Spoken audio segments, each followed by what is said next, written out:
सुधा समाधान।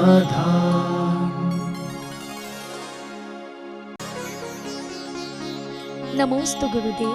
प्रासुक दान किसे कहते हैं? प्रासुक दान सामान्य रूप से सभी दान प्रासुक ही होते हैं। प्रासुक का अर्थ है पाप से रहित, हिंसा से रहित, नाना प्रकार के पापों से रहित जो दान दिया जाता है वह दान की कोटि में आता है। और मूल अर्थ प्रासुक शब्द आहार दान में प्रयोग किया जाता है, लेकिन शास्त्रों में प्रासुक औषधि शब्द में भी किया है। और शास्त्रों में वसुनंदी महाराज जी ने मूलाचार्य की टीका में प्रासुक वसतिका का उल्लेख किया। उन्होंने कहा प्रासुक वसतिका में निवास करना चाहिए। प्रासुक का अर्थ है दिन में परिमार्जन करके प्रासुक संसर शब्द का प्रयोग किया, यानी चटाई आदि जो है ये सब प्रासुक होना चाहिए। प्रासुक शब्द का अर्थ है शुद्ध, जीवों से रहित का नाम प्रासुक कहलाता है। नमोस्तु गुरुदेव। अवीक्षण ज्ञानोपयोग भावना और संवेग भावना में क्या दृष्टिकोण है? अवीक्षण ज्ञानोपयोग का अर्थ अलग है। निरंतर तत्व दृष्टि रखना, किसी भी चीज में निरंतर अपने आप में विवेक जागृत करना। कोई भी क्रिया करता है तो उसमें ज्ञान लगाता है। मुझे बैठना है, अब तुरंत ज्ञान, कैसे बैठना, कहाँ बैठना, पिछी लगा के बैठना, ये सब अवीक्षण ज्ञानोपयोग हैं। अवीक्षण ज्ञानोपयोग का अर्थ यह नहीं है कि किताब खोल के दिन भर बैठा हुआ है, दिन भर पढ़ने पलट रहा है। ये अवीक्षण ज्ञानोपयोग की परिभाषा नहीं है। गाथाएं रट रहा है, दिनंतर स्वाध्याय, ये नहीं है। अवीक्षण ज्ञानोपयोग का अर्थ है निरंतर हर क्रिया में तत्व दृष्टि रख रहा है। निरंतर तत्व, उठते बैठते चलते फिरते खाते, हमेशा आगम को ध्यान में रखता है कि आगम में क्या कहा, आगम में क्या कहा, क्या चर्या है। ऐसा परिणाम जिसका निरंतर बना रहता है वो अवीक्षण ज्ञानोपयोग कहलाता है। और जिसमें का 24 घंटे, मान लीजिए वो प्रवचन दे रहा है तो अवीक्षण, भोजन कर रहा है अवीक्षण।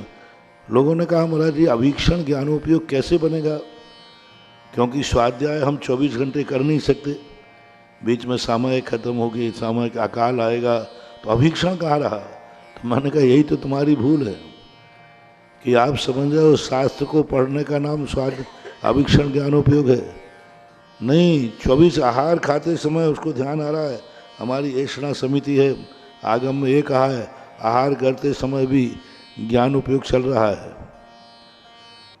बाथरूम गया, लघु संज्ञा गया, शौच गया, हमारी उच्चार पश्चमण समिति मुझे पालना है। आगम में लिखा है यहाँ पक्षी लगा के देखना है। जिस समय वो देख रहा है कि यहाँ जीव जंतु नहीं है, अवीक्षण ज्ञानोपयोग चल रहा है। लघु संज्ञा करते समय, शौच जाते समय, भोजन करते समय, उठते समय, बैठते समय निरंतर जो सावधानी बरत रहा है, आगम को ध्यान में रख रहा है, ये सब अवीक्षण ज्ञानोपयोग है। संवेग किसे कहते हैं?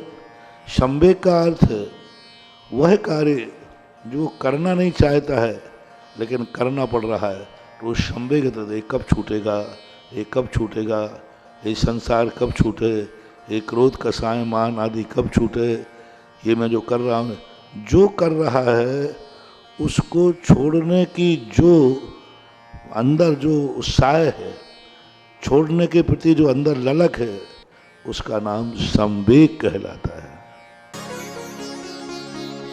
नमोस्तु गुरुदेव। गुण स्थान का क्या अर्थ है और हम अगले भव तक कितने गुण स्थान तक जा सकते हैं?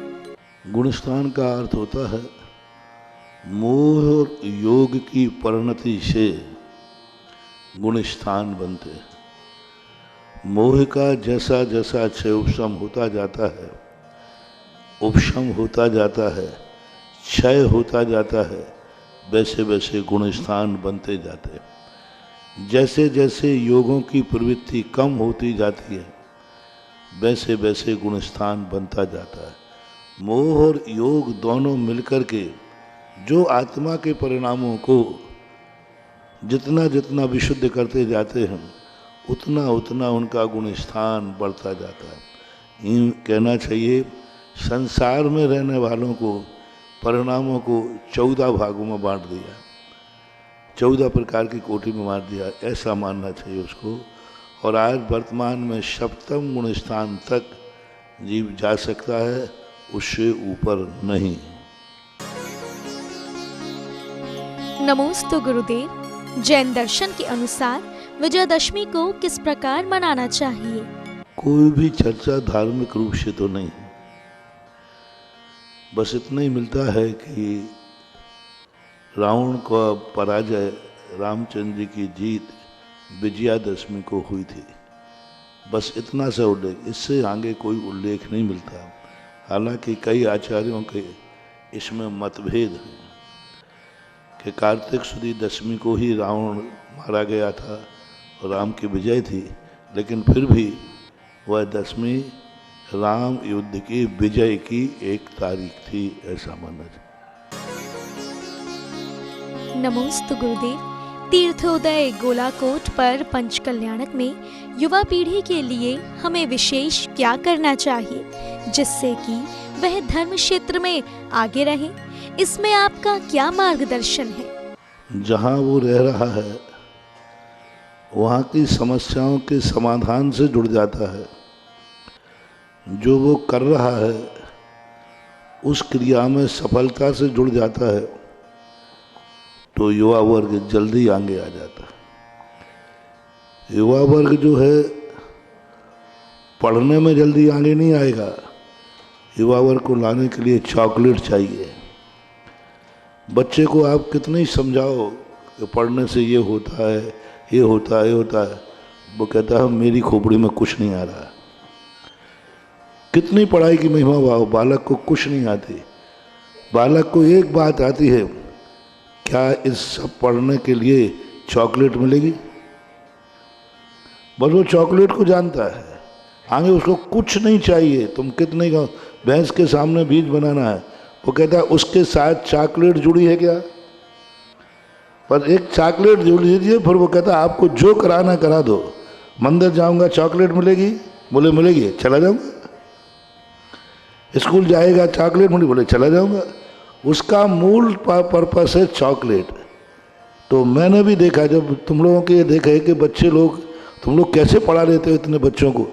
हम तो इतने बड़े बड़े बच्चों को नहीं समझा पा रहे, इतने बड़े बड़े बच्चों को स्कूल पाठशाला नहीं भेज पा रहे, और तुम लोग कैसे भेजते हो? छोटे से बच्चे को, 5 साल के बच्चे को स्कूल भेज देते हो, वो ठंड में चला भी जाता है, कितने किलोमीटरों दूर भेज देते हो और पढ़ जाता है। तो मनुष्य कला सीखना चाहिए, माँ बापों से कला सीखना चाहिए, बच्चों को कैसे समझाया। तो मुझे कहता पता चला कि बच्चा कहता, मैंने कि भाई क्यों पढ़ने चले? मम्मी का भरा जी, मैं नहीं गया, मैं तो इसलिए गया कि स्कूल जाऊंगा तो चॉकलेट मिलेगी। बस मैंने कहा ठीक। अब यही जब से मैंने हर धर्म के साथ एक चॉकलेट जोड़ता जा रहा हूं और जम के प्रभाव हो रही है। शांति धारा के साथ मैंने कुछ नहीं किया, एक चॉकलेट जोड़ दी। भक्तांबर के साथ कुछ नहीं किया, एक चॉकलेट जोड़ दी, जीवन से जोड़ दिया। एक भावी जीवन और एक वर्तमान जीवन। भावी जीवन से जब धर्म जुड़ता है तो विशेष लोग जो आसन्न भव्य होते, तत्वज्ञानी होते हैं, वो भविष्य के साथ, धर्म के साथ संबंध जोड़ लेते हैं।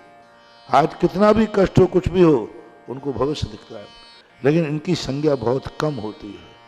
जो भावी जीवन के संबंध में कुछ सोचते हो, ज्यादातर लोग वर्तमान जीवन से जुड़े, वो ये कहते हैं कि भविष्य में क्या मिलेगा, ये मिलेगा, आनंद सुख मिलेगा।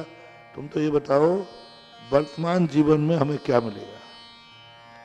हम वर्तमान जीवन में उलझ रहे हैं, इसका समाधान दो।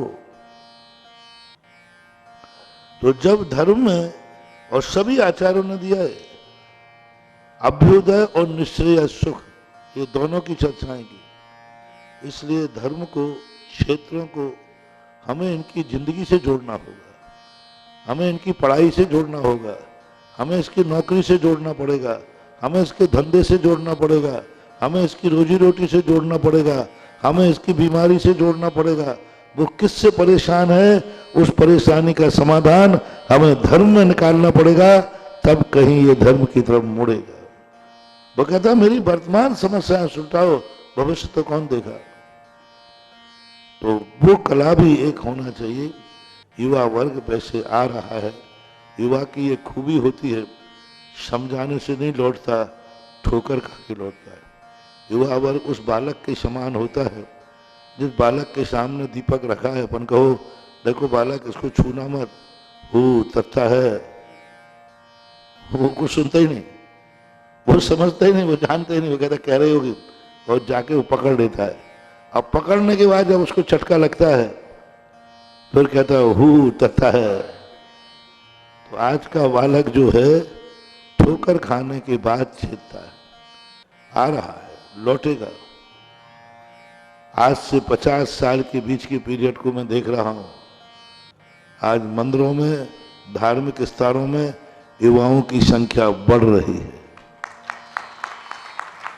आज से 50 साल के पहले की और आज की स्थिति में देख रहे हैं, त्यागी वृत्ति बन रहे हैं। आज देख रहे हैं 50 साल पहले के बाद के, और आज देखो आचार्य पूज्य गुरुदेव के पूरा संघ युवाओं से भरा पड़ा है। युवाओं का आकर्षण है, युवाओं का इतना आकर्षण हुआ कि आज सैकड़ों युवा इस पंचम काल में भी संयम के मार्ग पर चल रहे हैं। तो बस एक ऐसी हमारे लिए होना चाहिए। हालांकि गोलाकोट में वो सारी सुविधाएं हैं जो युवाओं को चाहिए, कर रहे हैं, बहुत अच्छा है। नमोस्तु गुरुदेव। तीर्थ क्षेत्रों की सुरक्षा के लिए हमें क्या उपाय करना चाहिए, इसमें आपका क्या मार्गदर्शन है? होना ही चाहिए। तीर्थ क्षेत्र के जितने भी तीर्थ क्षेत्र हैं, एक काम हम एक दिन पहले बोल चुके, एक काम तीर्थ क्षेत्र कमेटी को करना चाहिए। तीर्थ क्षेत्र कमेटी एक हमारे भारतवर्षीय ऐसी कमेटी है जिसको हर तीर्थ क्षेत्र की मीटिंग रहना चाहिए। पदों के लिए तो लोग लड़ते हैं, पदों के लिए तो कंपटीशन करते हैं, लेकिन ये विचार करना चाहिए कि पद पर तीर्थ क्षेत्र कमेटी का अर्थ क्या। हर तीर्थ क्षेत्र के पास जाके मीटिंग करें और मीटिंग करके उनको सुझाव दें कि आप क्षेत्र की सुरक्षा कैसे करें, क्षेत्र को कैसे बचाएं। क्षेत्र ये तीर्थ क्षेत्र कमेटी को करना चाहिए। फिर भी यदि वो नहीं कर पा रहे हैं तो आपके मन में विचार आया है, आप एक एक प्रांत के तीर्थ क्षेत्र की कमेटियों को आप खुद बुला करके, मैं तुम्हें समय दे दूंगा, आप बुला करके उनको गाइड करें, उनको समझाएं। जैसे अभी मनोज बाबू ने कहा था कि क्षेत्र का विकास कैसे होता है और क्षेत्र को कैसे सुरक्षित किया जाता है, उसके संबंध में आप प्रयास करें, कर सकते हैं। मैं तो संकेत दे दूंगा, उपदेश दे दूंगा, सानिध्य दे दूंगा, लेकिन बुलाना तुम्हारे पास पड़ेगा, क्योंकि मेरे पास ना लेटर पैड है, ना मोबाइल है, कोई साधन नहीं, बुलाऊं कैसे। ये बहुत जरूरी है। संगठन, मैंने कहा ना, संगठन से शक्ति आती है, संगठन होना चाहिए। हमें प्रांतीय संगठन बनाना चाहिए। प्रांत में जितने तीर्थ क्षेत्र हैं, इनकी साल भर में एक बार सारे तीर्थ क्षेत्रों की मीटिंग होना चाहिए, और 2-4 साल के बाद सारे भारत के तीर्थ क्षेत्रों के अध्यक्ष, मंत्री, कोषाध्यक्ष की एक मीटिंग होना चाहिए। सेंट्रलाइज होना चाहिए। सेंट्रलाइजेशन नहीं है तो हम कुछ भी नहीं कर पाएंगे। आज हमारी सबसे बड़ा दुर्भाग्य है, समाज का सेंट्रलाइजेशन नहीं है, तीर्थ क्षेत्रों का सेंट्रलाइजेशन नहीं है, कमेटियों का भी नहीं है। अंतर्राष्ट्रीय कमेटी जिसके अधिकार में पहुंच जाती है वही बपोती मानता है, वही अध्यक्ष बना रहता है। जब वो मर जाता है तब दूसरा अध्यक्ष बनता है। किन कमेटियों में? जो अपने भारतवर्षीय थी, भारतवर्षीय कमेटियों में, सब कमेटियों में कब्जे जमा लिए, और उन कब्जों में 20-20, 25-25 साल से कब्जे जमा कर एक ही अध्यक्ष चलता है, चल रहा है, जो भारतवर्षीय कमेटियां थी। इनका दायित्व था, इनके कार्य थे कि ये साल भर में एक बार सबको बुला करके स्थान पर उनको गाइड करें, उनको सुरक्षित करें। तो ना तो आज हमारे परिवारों का सेंट्रलाइजेशन है। आज समाज को कोई गाइडलाइन देने वाला नहीं है। आज समाज हमारे पास आ रही बार बार, महाराज जी चुनाव आ रहे हैं, मुझे बताओ किसको वोट देना है। अब मैं उस पद पे हूं जिस पद पर किसी पार्टी का नाम नहीं ले सकते, जिस पद पर मैं नहीं बोल सकता। लेकिन आपके सामने यदि सेंट्रलाइज होता तो दिल्ली से एक फरमान जारी होता कि सारे जैनियों के लिए एक फरमान जारी है कि इस तरफ आपको झुकना है, तो आप सारी सरकारें, सारे नेता जैनियों के दरवाजे खड़े होते। तो ना तो पारिवारिक सेंट्रलाइजेशन है, ना राजनीतिक सेंट्रलाइजेशन है, और ना धार्मिक सेंट्रलाइजेशन है। और होना चाहिए एक बार साल भर में भारत की प्रत्येक शक्तियां कहीं ना कहीं किसी रूप में इकट्ठे हों। भारत में एक बार सारे आईएएस ऑफिसर एक बार किसी एक मंच पर इकट्ठे हो करके डिस्कशन होना चाहिए। आईएएस ऑफिसरों की एक कमेटी होना चाहिए, भारतवर्षीय कमेटी। महा दिगंबर जैन लगा दो, जैन आईएएस ऑफिसर समिति। सारे भारत के जितने भी आईएएस ऑफिसर, आईपीएस ऑफिसर, ये सेंट्रलाइज होकर के एक कमेटी के साल में एक मीटिंग करें और ये कहें कि हमारा अपन सब हैं, अपन समाज को क्या दे सकते हैं। आज सारे जितने जज हैं इनको सेंट्रलाइज एक कमेटी होना चाहिए। आज जितने डॉक्टर हैं इनको सेंट्रलाइजेशन होना चाहिए, एक पूरे भारत की डॉक्टरों की कमेटी होना चाहिए और वो डॉक्टर सब एक स्थान पर बैठे। तो ये जब तक अपन नहीं करेंगे तब तक अपन सब, बहुत योग्यताएं हैं जैनियों में, बहुत योग्यताएं हैं, मात बिखरी पड़ी हुई है, इसलिए समाज उनका लाभ नहीं ले। सारे बड़े आदमी हैं, अमीर आदमी हैं, उनका सेंट्रलाइजेशन हो जाए कि अपन सारा बजट, अपन जो दान देते हैं, इस साल भर में एक बार इकट्ठे होकर वे अपने बजट को दिशा देवें कि हम सारे बड़े आदमी एक वर्ष में 100 करोड़ रुपया खर्च करेंगे, इस वर्ष का बजट है, इस दिशा में खर्च करेंगे। सारे भारत में तहलका मच जाएगा। दान तो देश दे ही रहे हैं, लेकिन सारे सेठ सेंट्रलाइज नहीं हो सकते। सारे सेठ एक मिलकर के एक दिशा तय करें तो ये सब हो सकता है जब हो। लेकिन आज बहुत, इसलिए वीरचंद स्वामी महाराज को, पूज्यवर को ये लगा था कि पंचम काल में सब कुछ होगा लेकिन संगठन नहीं होगा, तो उन्होंने अपने शास्त्र में कलऊ एकता बलम, कल युग में एकता ही बल है, बाकी सब निर्बल हैं, ऐसा। सुधा समाधान।